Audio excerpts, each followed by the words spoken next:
Assalamualaikum warahmatullahi wabarakatuh. Segala puji bagi Allah Subhanahu wa Ta'ala, Zat yang Maha memberi rezeki tanpa batas, Maha mengetahui segala yang tersembunyi di langit dan di bumi, serta Maha bijaksana dalam mengatur kehidupan hamba-hambanya. Shalawat dan salam semoga senantiasa tercurah kepada Nabi Muhammad Shallallahu Alaihi Wasallam, suri teladan terbaik dalam seluruh aspek kehidupan, dari urusan ibadah hingga adab di dalam rumah tangga. Saudaraku yang dirahmati Allah, banyak orang hari ini mengeluh tentang hidup yang terasa berat. Usaha seolah buntu, uang cepat habis, hutang datang silih berganti, dan ketenangan sulit dirasakan. Anehnya, semua itu terjadi bukan karena mereka tidak bekerja keras, bukan pula karena mereka malas berdoa. Namun ada satu hal yang sering luput dari perhatian, keberkahan dalam hal-hal kecil. Dalam Islam, rezeki bukan semata-mata soal jumlah, tetapi soal keberkahan. Rezeki yang berkah akan terasa cukup, menenangkan hati, dan membawa kebaikan. Sebaliknya, rezeki yang tidak berkah akan terasa selalu kurang, meski jumlahnya banyak. Dan keberkahan itu seringkali ditentukan oleh kebiasaan sehari-hari yang kita anggap sepele. Salah satu tempat yang paling menentukan aliran keberkahan di rumah adalah dapur. Dapur bukan hanya tempat memasak. Ia adalah pusat energi rumah, tempat rezeki diolah, dan simbol bagaimana kita menghargai nikmat dari Allah. Cara kita memperlakukan dapur sejatinya adalah cerminan cara kita memperlakukan rezeki. Ada sebuah kisah tentang seorang wanita bernama Ibu Rahma.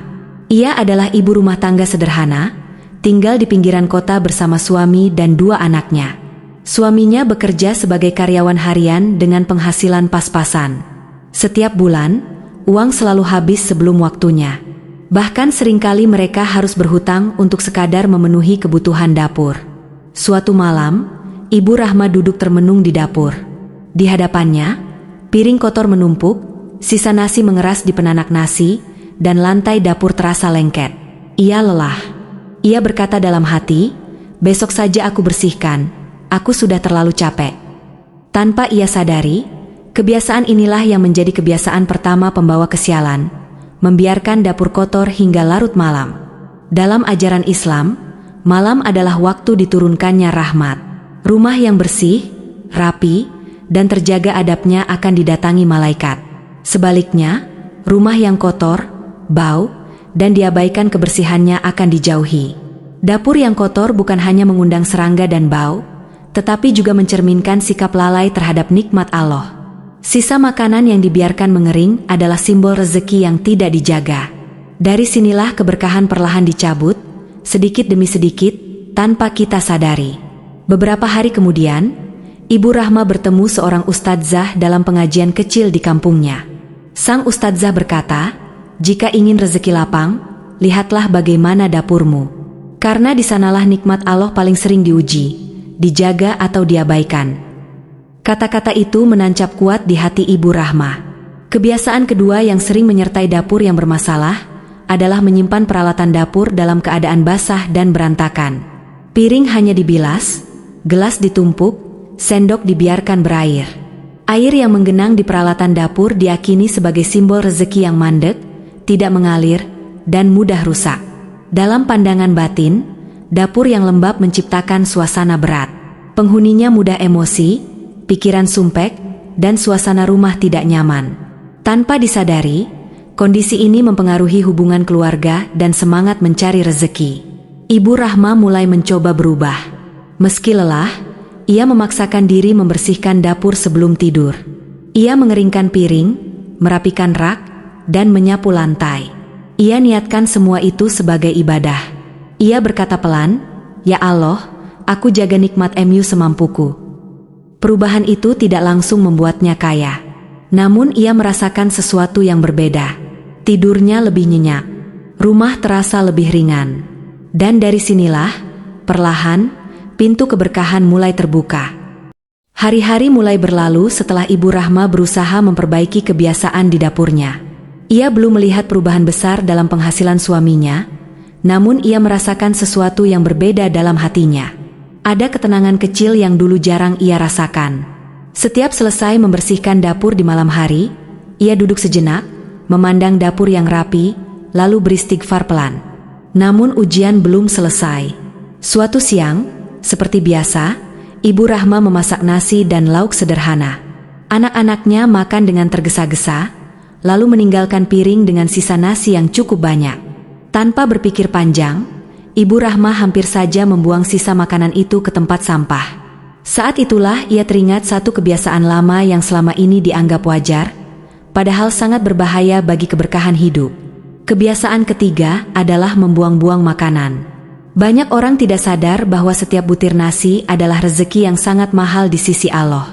Ada doa petani di sawah, ada keringat buruh pengangkut, ada perjuangan pedagang, dan ada takdir panjang yang membuat makanan itu sampai ke dapur kita. Ketika kita membuangnya, berarti kita meremehkan rangkaian nikmat yang Allah susun dengan sempurna. Ibu Rahma teringat betapa sering ia membuang nasi dingin, lauk sisa, atau sayur yang dianggap sudah tidak enak. Ia dulu berpikir, tidak apa-apa, toh hanya sedikit.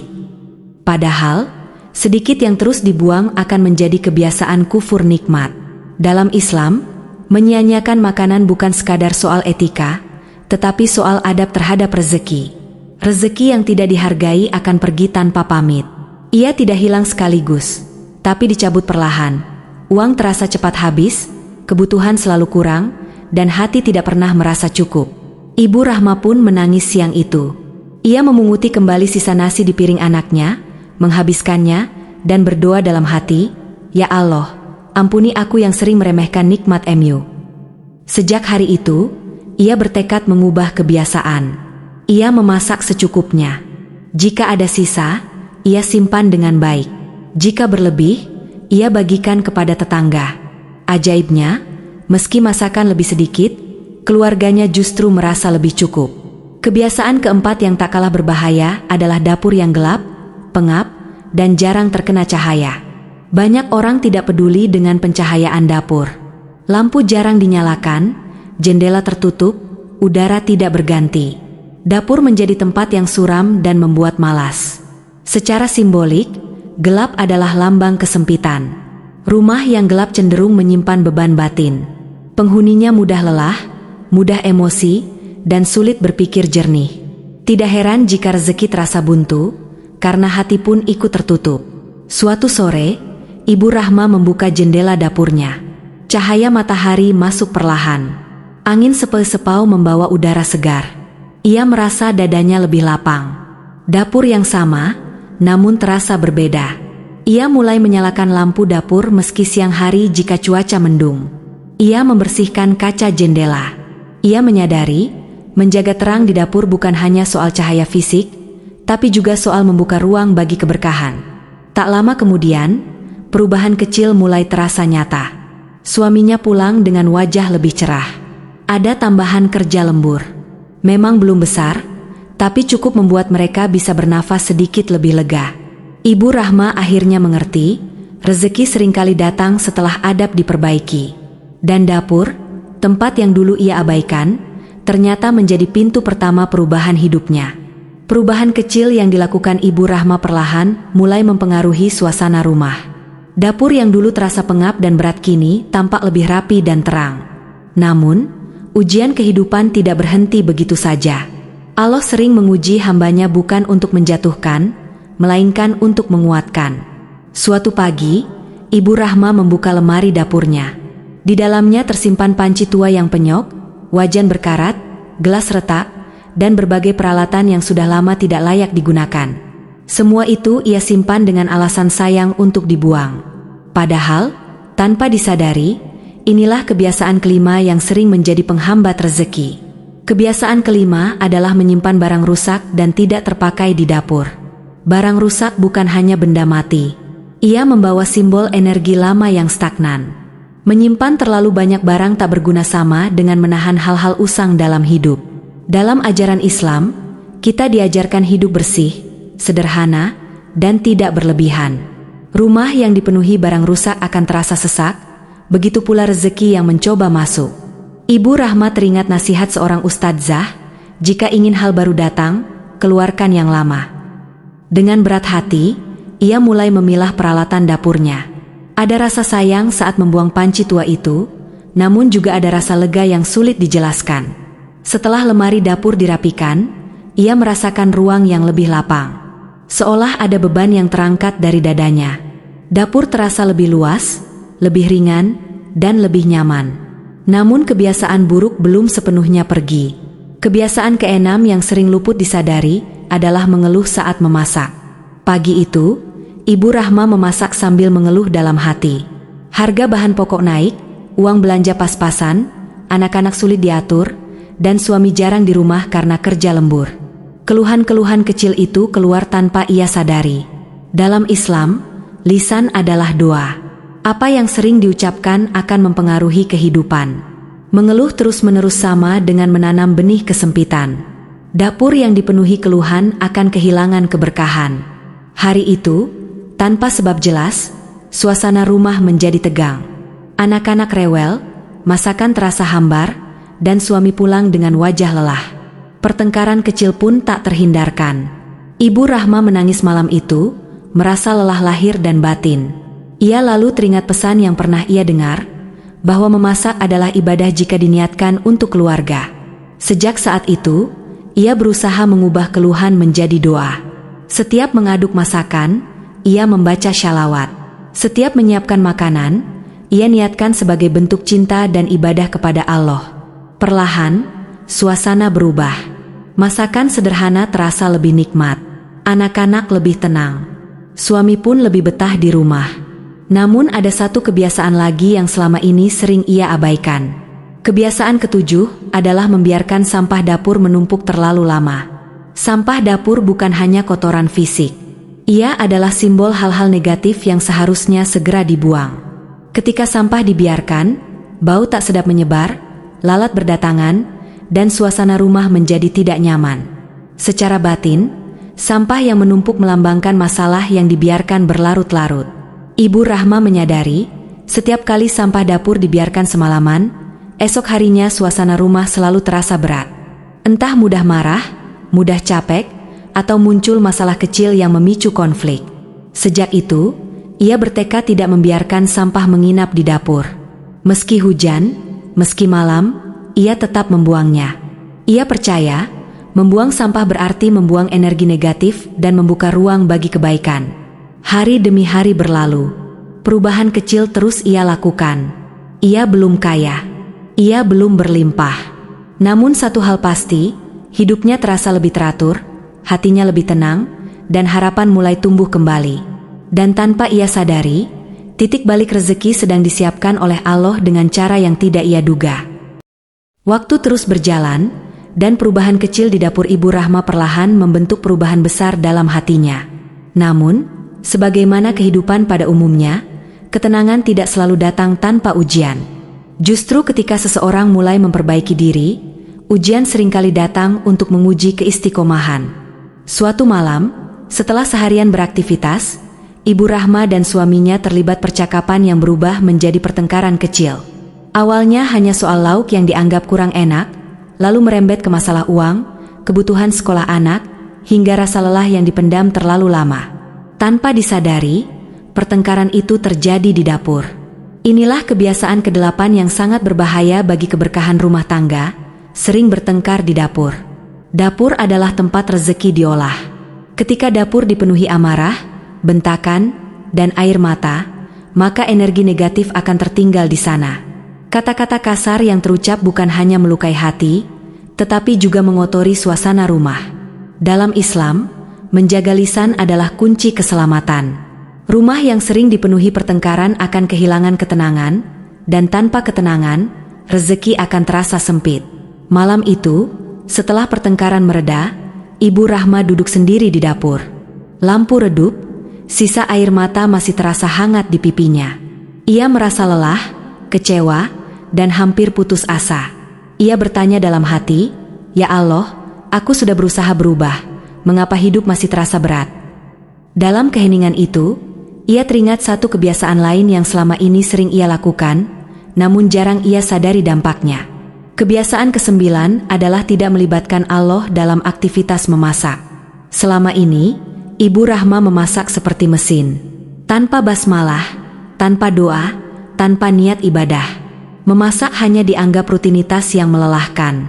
Padahal, setiap aktivitas yang tidak diawali dengan menyebut nama Allah akan kehilangan keberkahannya. Makanan yang dimasak tanpa doa mungkin mengenyangkan perut, tetapi seringkali tidak menenangkan hati. Ia bisa menjadi sumber emosi, sumber keluhan, bahkan sumber konflik. Sebaliknya, makanan yang dimasak dengan niat ibadah dan doa akan membawa ketentraman bagi siapapun yang memakannya. Malam itu, Ibu Rahma berdiri kembali di depan kompor. Dengan tangan gemetar, ia mengambil wudhu.